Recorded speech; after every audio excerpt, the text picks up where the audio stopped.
सो hi friend, जैसे कि आपको पता होगा कि मैं आज बात करने वाला हूँ बिजनेस लोन के बारे में। तो फ्रेंड, अगर आप एक बिजनेसमैन हो या बिजनेस करना चाहते हो तो ये वीडियो आपके लिए होने वाला है। तो फ्रेंड, अगर आप एक बिजनेस करना चाहते हो और अपने बिजनेस को एक्सपेंड करना चाहते हो बट आपके पास इतना अमाउंट नहीं है कि आप अपने बिजनेस को एक्सपेंड करें, तो इस वीडियो में इसका ही सोल्यूशन आपको बताने वाला हूँ कि आप अपने बिजनेस के लिए लोन कहाँ से लेंगे और आपको ईजी कहाँ से आपको मतलब इंस्टेंट लोन मिलेगा। हालांकि मैं बात करूँ तो इंडिया में बहुत सारी ऐसी कंपनी या बहुत सारे ऐसे बैंक हैं जो कि लोन प्रोवाइड करता है, बट आपको इस वीडियो में जो बताने वाला हूँ बहुत ही ईजी प्रोसेस बताने वाला हूँ फ्रेंड। तो इस कंपनी के बारे में अगर मैं आपको बताऊँ तो सबसे पहले तो इस कंपनी का जो फ्रेंड नाम है lendingcard.com करके इस कंपनी का नाम है, जो कि आपको लोन प्रोवाइड कराएगा, इंस्टेंट लोन। तो आपको अगर ये इस पे अगर लोन चाहिए इस कंपनी के थ्रू तो आपको एक जीएसटी नंबर और एक पैन कार्ड, एक आधार कार्ड होना चाहिए। बट आपके पास अगर आप नए बिजनेस स्टार्ट कर रहे हो तो आपके पास अगर जीएसटी नहीं है फिर भी आप यहाँ से लोन ले सकते हो। तो उसका लोन लेने का क्या तरीका है फ्रेंड, आपके पास एक कम से कम एटलीस्ट पैन कार्ड होना चाहिए और आप जहाँ पे बिजनेस कर रहे हो या करने वाले हो तो वहाँ का कुछ बिजनेस प्रूफ चाहिए। क्योंकि अगर आप कहीं पे भी लोन के लिए जाते हो, लोन अमाउंट मांगते हो, तो आपको ऐसा दिखाना होगा कि हाँ कि मैं जो बिज़नेस करने वाला हूँ या कर रहा हूँ तो सच में वो एग्जिस्ट करता है। नहीं तो अगर ऐसा नहीं कि आप सिर्फ प्लान कर रहे हो और आप चाहो तो मतलब कि चाहिए तो आपको मतलब कोई भी कंपनी लोन देता है, तो ऐसा नहीं होता। मतलब कि अगर आपका बिज़नेस एग्जिस्ट करता है या एग्जिस्ट करने वाला है तो कोई आप प्लान करके रखे हो तो कुछ ना कुछ उसका डॉक्यूमेंट मतलब कि आप रखे होंगे, तभी जाके आपको वहाँ पर प्रूफ देना होगा। अगर आपको कोई ऐसी कंपनी क्लेम करती है कि नहीं हम आपको कोई भी बिजनेस से मतलब कि डॉक्यूमेंटेशन का आपको मैं लोन प्रोवाइड करूंगा, तो समझ लीजिए फ्रेंड कि वो एक तरह का फ्रॉड कर रहा है आपके साथ और आने वाले टाइम में आप मुश्किल में पड़ सकते हो। क्योंकि ऐसे बहुत सारी कंपनी आ गई इंडिया में जो कि आपको विदाउट कोई डॉक्यूमेंट आपको लोन प्रोवाइड करता है, पर्सनल लोन हो या बिजनेस लोन हो, कोई भी लोन हो। तो चलिए इस वीडियो में आपको आगे बताता हूँ। तो फ्रेंड, इसको मैं बात करूँ तो आपको 72 आवर्स के अंदर मतलब कि आपको आपके अकाउंट में पेमेंट कर दिया जाएगा। और इसमें जो है नो कोलेटरल रिक्वायर्ड इसमें है फ्रेंड। और इसका जो इंटरेस्ट रेट रहेगा 1.25% पर मंथ रहेगा, जो कि ये फेयर इंटरेस्ट रेट है।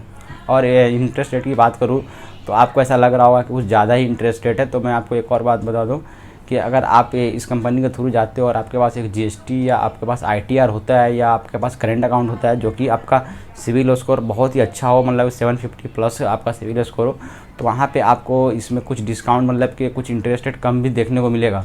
क्योंकि ये लोग जो बना के रखा है 1.25%, तो यहाँ पे आपको जब इसके एजेंट कॉल करेंगे और आप अपना जो भी डॉक्यूमेंटेशन वहाँ पे आप प्रोसेस करेंगे तो आपका सिविल स्कोर अगर आप मान लीजिए प्री अप्रूव्ड में आपको मिलता है तो वहाँ पे आपको 0.2% या कुछ 5 मतलब कि मैं बात करूँ तो 1.25% ऐसा लोग बोलते हैं, बट 1.10% पर ये लोग सेटल कर देते हैं। तो चलिए आपको इसके ऑफिशियल वेबसाइट पर ले जाकर चलते हैं और आपको बताते हैं कि हाँ आपको प्रोसेस कैसे करना है। और अगर आप इसके वेबसाइट का या कंपनी का रिव्यू देखना चाहते हो तो आप इसके ऑफिशियल पेज पे भी जाकर रिव्यू देख सकते हो कि आपको हमेशा पॉजिटिव रिव्यू मिलेगा। तो फ्रेंड, मैं इसके ऑफिशियल वेबसाइट पे आ चुका हूँ, lendingcard.com आप करके देख रहे होंगे। तो मैं इसकी बात करूँ तो आप यहाँ पर देख सकते हो first name and last name, जो भी आपका पैन कार्ड में नाम है सेम टू सेम वही नाम डालिएगा। कोई भी आप इसमें गलती मत कीजिएगा, क्योंकि आपके पैन कार्ड को वो लोग ट्रैक करता है और आपका सिविल चेक करता है। तो आप ये ध्यान में रखिएगा कि जैसे ही आप अपना नाम डालते हो और पैन कार्ड के हिसाब से ही होना चाहिए, ना कि आधार कार्ड। फ्रेंड, इंडिया में बहुत जगह पे आधार कार्ड के हिसाब से आपका नाम और आपका एड्रेस लिया जाता है, बट यहाँ पे लेंडिंग कार्ड पे या कोई भी आप लोन अमाउंट के लिए कहीं पे भी अप्लाई करते हो तो वहाँ पे आपका पैन कार्ड के हिसाब से ही आपका नाम वहाँ पे पुट करना होगा। क्योंकि फ्रेंड, अगर आपको कोई भी कंपनी लोन या क्रेडिट कार्ड देता है तो आपके पैन कार्ड के ही रूल से वो चलेगा। तो आप यहाँ पर पैन कार्ड नंबर डाल दीजिए, लास्ट और फर्स्ट। और मैं दूसरी बात करूँ फ़ोन नंबर के, तो फ्रेंड आप लोग बहुत गलती करते हो। जब भी आप अपना नंबर देते हो तो आपके पास मतलब कि 2 नंबर होता है, एक बिजनेस नंबर होता है, एक पर्सनल नंबर होता है। तो फ्रेंड, आपको मैं ये सजेस्ट करूँगा कि जिस नंबर से आपका बैंक में अकाउंट हो, आपका पैन कार्ड और आधार कार्ड से लिंक हो, आप वही नंबर यहाँ पे पुट करें तो आपको ज़्यादा चांसेस होता है लोन अमाउंट मिलेगा। क्योंकि बहुत लोग सोचते हैं कि मैं अपना पर्सनल नंबर दूंगा तो फिर कुछ प्रॉब्लम होएगा, बट ऐसा नहीं है फ्रेंड। अगर आप अपना पर्सनल नंबर नहीं देंगे तो फिर आपको ये कैसे, मतलब जब आप उस पर ट्रस्ट नहीं करोगे तो आप पे वो ट्रस्ट क्यों करेगा। तो जब भी आप अपना नंबर यहाँ पे दें तो आपका जो बिजनेस रजिस्टर्ड नंबर है वही आप नंबर दें जो कि आपका बैंक में चलता है। क्योंकि अभी आपको पता होगा कि जो भी नंबर है पूरे बैंक और आधार पैन कार्ड से लिंक हो चुका है। और अपना जो ईमेल आईडी दे तो प्लीज़ आप अपना वो ईमेल आईडी दे जो आप हमेशा अपने ईमेल आईडी को ओपन करके आप चेक करते हो, ना कि ऐसा आप ईमेल आईडी दे दो जो फेसबुक पे आप दिए हो, वो मत दीजिएगा, ठीक है। और यहाँ पे देख सकते हो do you have business registration proof. अगर आपके पास कोई बिजनेस रजिस्ट्रेशन प्रूफ है तो प्लीज़ आप यहाँ पे यस कीजिए या नहीं तो नो कीजिए। मान लो कि अगर आपके पास यस करते हो तो आपके पास प्रोप्राइटरशिप या पार्टनरशिप या प्राइवेट लिमिटेड या 1% कंपनी या LLP या लिमिटेड। तो फ्रेंड प्रोप्राइटरशिप पार्टनरशिप अगर मैं बात करूँ तो इंडिया में जितने भी छोटे बिजनेसमैन हैं वो मोस्टली 99% में बोलूँ तो प्रोप्राइटरशिप में होता है। मतलब कि जब आप नया GST लेते हो तो 99% प्रोप्राइटरशिप में ही होता है। अगर आपके पास कोई बिजनेस रजिस्ट्रेशन प्रूफ नहीं है तो आप यहाँ पे नो भी कर सकते हो।